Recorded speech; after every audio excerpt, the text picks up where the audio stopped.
Ma'am and Sir, Captain Sil is back. Last kami, nag-loading kami sa Brazil, sa São Francisco do Sul. So, nag-loading kami ng grains doon. Tapos, ang discharging namin is sa Cochicang, Thailand. So, meron silang, ang agent ng Cochicang, Thailand is nanghingi sa amin ng grain stability calculation form. So, gagawin natin yung form ng Thailand ng grain stability. So, ito yung format ng Thailand. Ito yung format sa Thailand. Pag-focus dito. Ito yung format sa Thailand na grain form nila. So, susulbin lang natin to. Susulbin natin itong form nila. Tapos, pipicturan ko lang. Pipicturan ko yung matapos na yung solve natin. Kasi kung ituloy-tuloy natin yung solve dito is mababa yung video. Kasi para ma-shorten tayo, solvein ko to, gagawin ko to.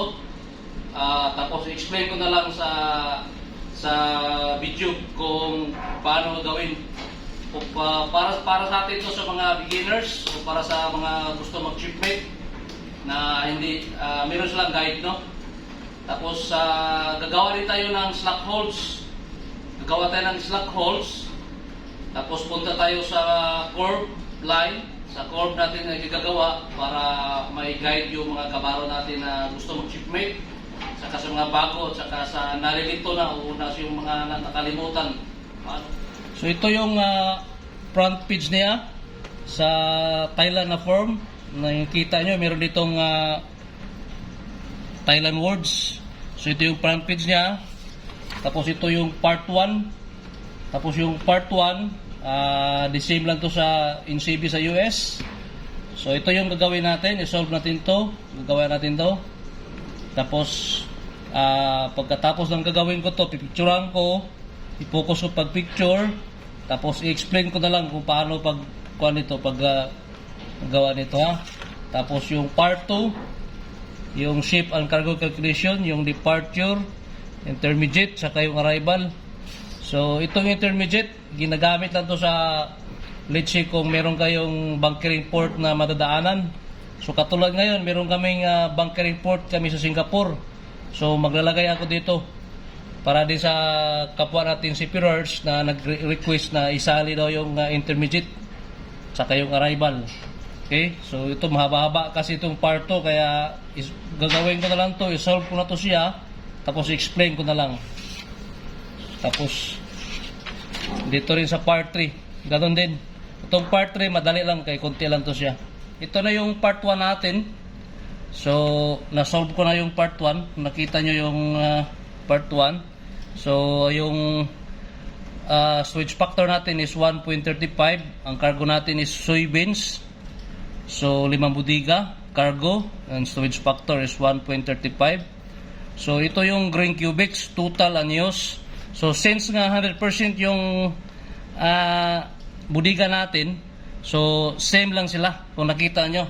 So, dito niya sa kunin yung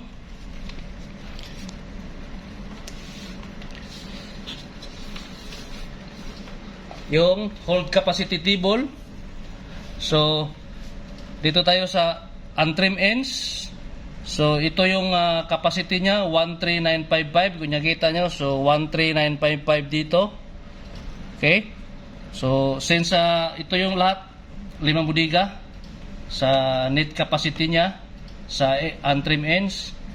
Tapos yung grain cubics, so since 100% pareho lang ang kuha niya. So pagkuha ng weight nito, yung use nyo, divide nyo ng 1.35. So yung 100% mo na grain cubics mo na 100%, para makuha mo yung weight, para makuha mo itong weight, i-divide mo siya. Okay, 13955, i-divide mo sa storage factor. Okay, so ito na yung kargamento nyo, 10337. So ito na yung kargamento nyo, 10337. Okay, so yung pool i-divide nyo sa 1.35 edge-to-edge factor, so makakuha kayo ng weight. So kung yun yung kg, so dito yung kg nya. So ito yung kg. So ilalagay lang nito yung kg, lilipat nyo lang. So ito namang weight, i-multiply mo naman sa kg. Weight, multiply kg, para makakuha ka naman ng moments. Okay? So ganun lahat yan, pareho lang. Number 2, na full grain cubics, i-divide mo sa edge factor. So ito yung weight mo, kg, moment. Okay? So kung meron na kayong lahat ng weight, itong lahat ng weight, i-add mo siya. So dito sa lalagay. So ang lahat ng moments, i-add mo rin yung lahat ng moments. So dito rin lalagay mo. Okay? So lahat ng weight, add ito, lahat moment, add dito. So kunin mo naman yung light chip at saka yung kg nya, constant at saka kg. So dito ka naman ulit sa libro. Okay, so itong light chip, kunin nyo sa libro, pati yung kg nya at saka yung constant. Kunin yung constant na dito sa libro, kunin mo yung kg nya. Okay? So meron na kayong, kung meron na kayong tatlo, itong tatlo, cargo totals, light chip, tsaka constant, i-add mo naman tong tatlo na to. I-add mo tong tatlo. So ito naman yung lalabas niya. Okay, so ito palang light chip, i-multiply mo sa kg.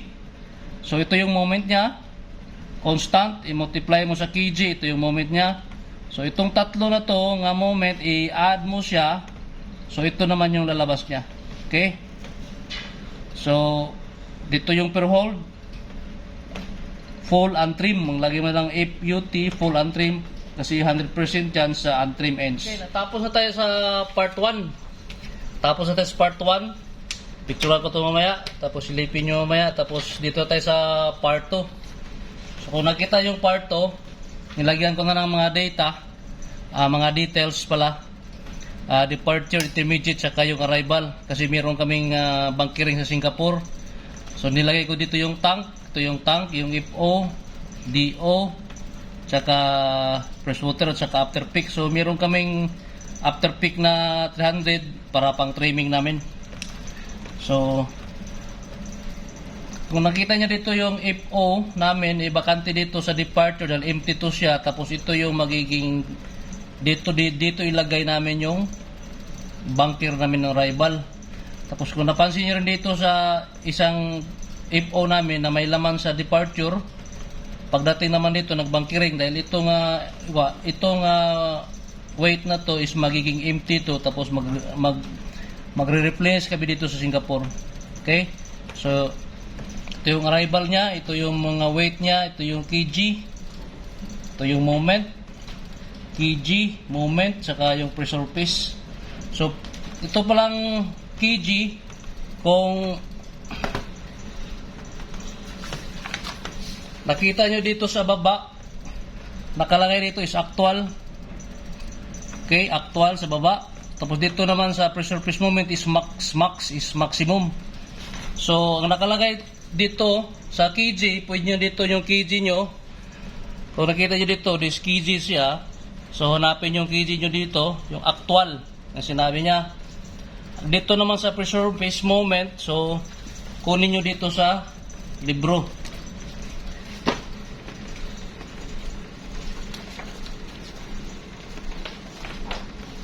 Okay, so ito yung maximum pressure piece moment.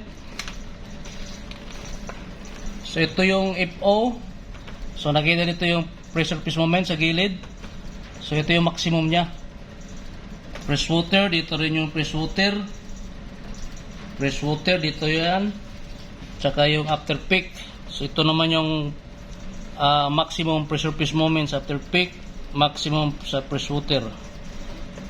So dito na mga data na to, ito mga data, ililipat nyo na lang dito sa form nila. Pagkatapos itong weight tsaka kg, i-multiply mo siya, multiply mo yan para makakuha ka ng moment. Okay, Okay, let's say 319, multiply mo ng 0.77. So, ito na yung moment mo, Tapos yung pressure piece moment, dito mo kunin. If O, so ito yung moment, pressure piece moment ng maximum. So, ito na siya. Okay. So, kung natapos yung lahat ng lagay ng weight,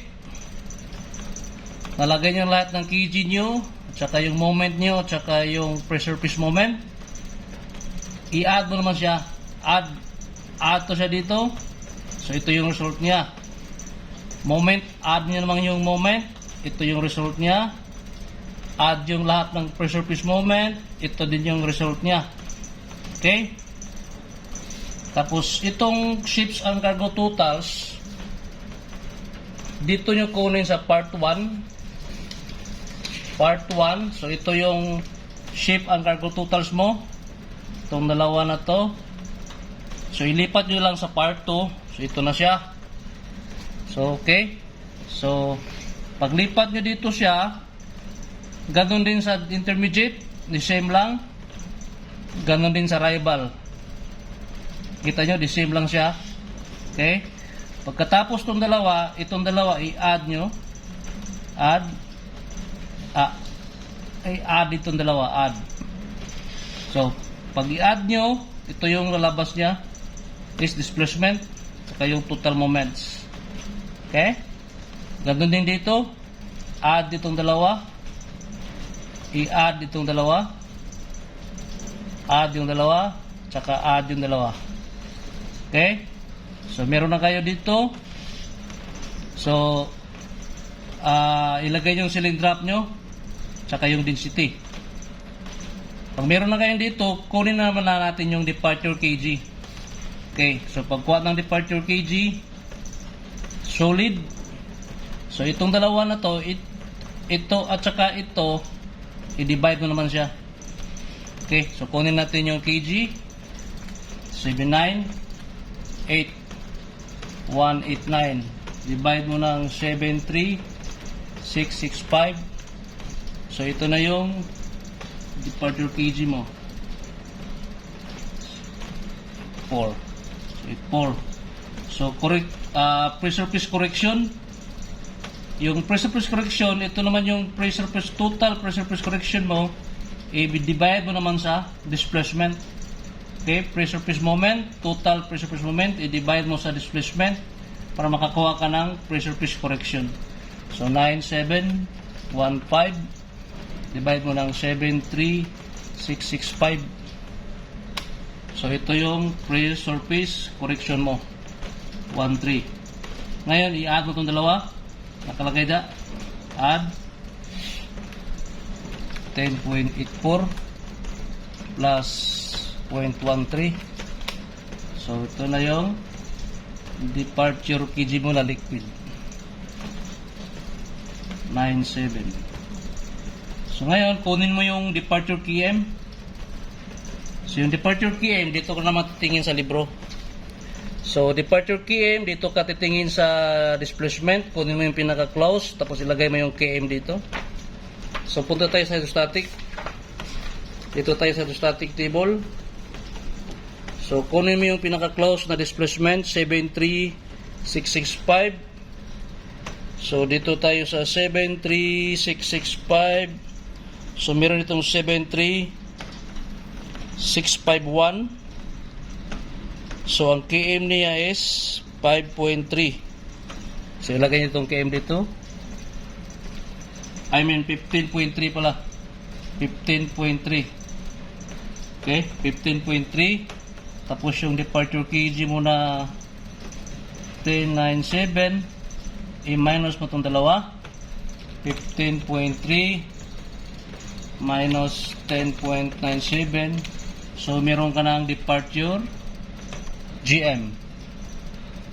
So, okay, departure GM. Tapos yung required GM mo is 0.3 lang. So, pasok. So, continue tayo dito sa intermediate. So, intermediate, itong dalawa, i-divide mo itong dalawa. 79 6 399 74052. So ito yung kg mo. Tapos yung correction, pressure correction ito, at saka displacement divide 12032 74052. So meron kang pressure correction na 16. Ngayon i-add mo itong dalawa, 10 plus 0.16. So dito part your kg mo na 1091. Ngayon kunin mo yung km. So titingin naman tayo dito sa libro. So ang displacement natin ay 74052. So tingin tayo sa 74052. So dito pinaka close niya ay 74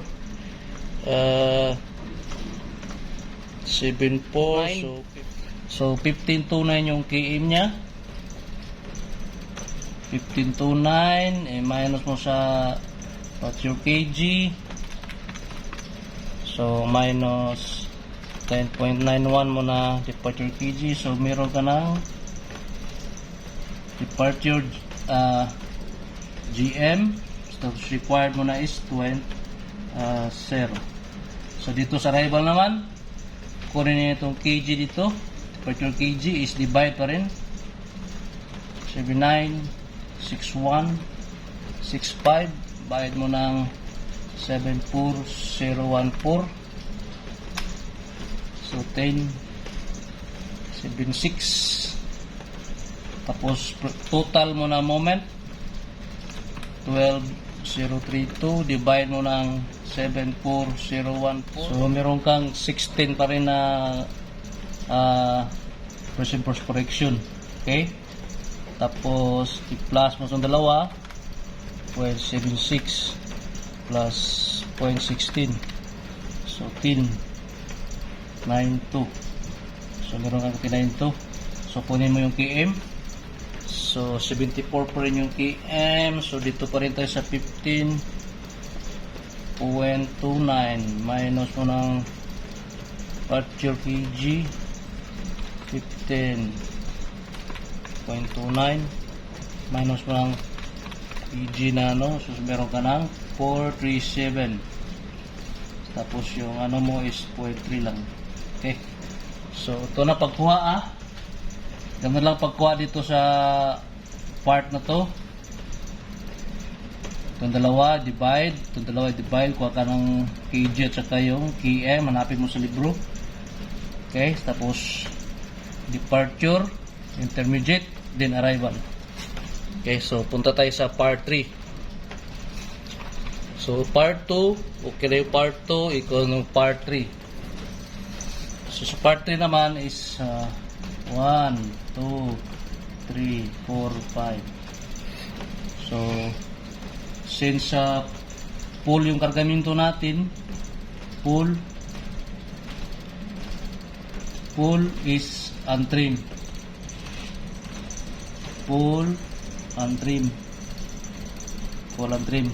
So since 100%, so lahat, so wala tayo lead, 0. Tapos kunin ito yung volumetric natin. So yung volumetric natin, punta tayo sa libro.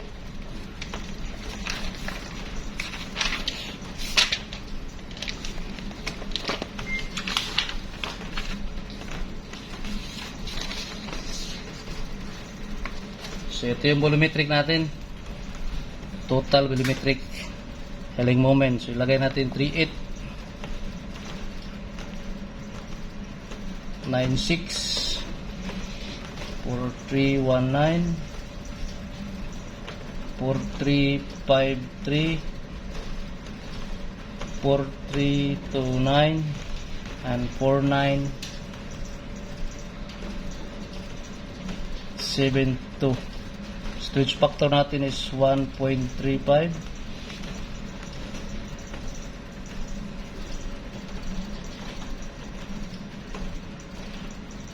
Ngayon divide mo itong dalawa para makakuha ka ng green healing moment.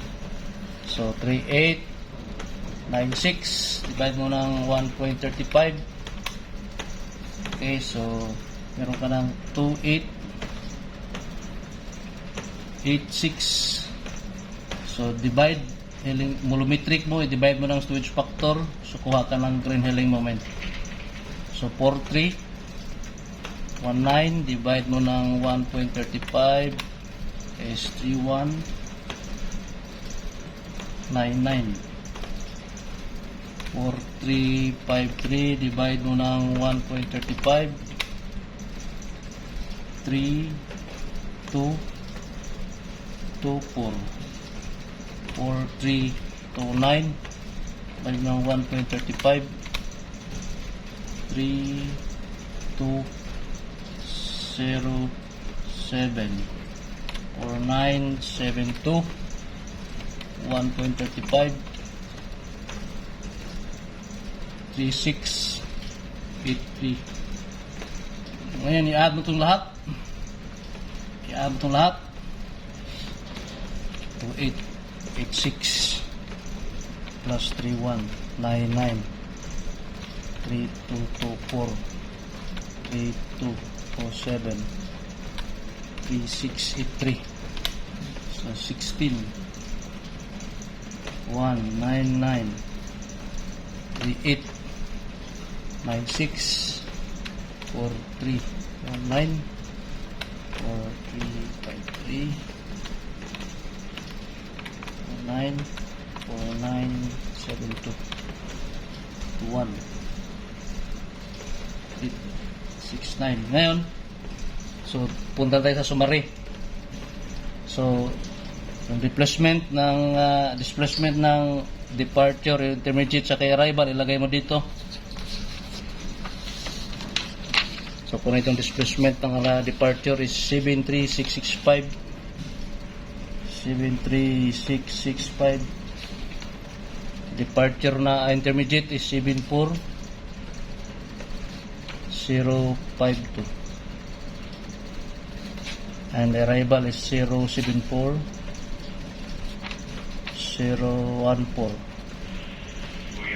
Yung kg mo na departure is 1097, and intermediate is 1091 and 1092.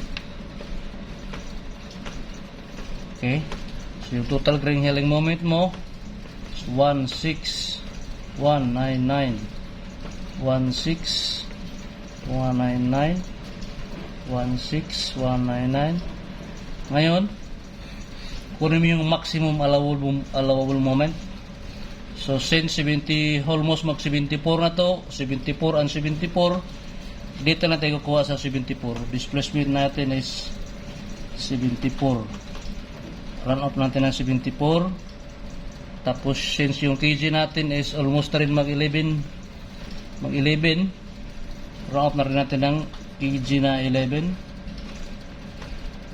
Okay, so dito naman tayo sa libro na to. Dito sa allowable healing moments. Okay, allowable healing moments. So kunin natin yung 74,000 na displacement saka yung kg na 11. I-run up natin itong dalawa, itong tatlo na to. So is kg natin is 11, displacement is 74. Ngayon ipag itong dalawa na to, itapat to itong dalawa. So 11 74 11. So dito tayo sa 73 087. So lahat yan is 73087. 73087. Okay, so kailangang malaki ang maximum allowable healing moments nyo kaysa total green healing moments. Okay, so ground up natin to para sa 74. Okay, so okay na yung part 3, part 1, part 2, part 3, tapos na tayo. Okay. Okay, so natapos na tayo sa part 1. Part 1, part 2 at saka yung part 3.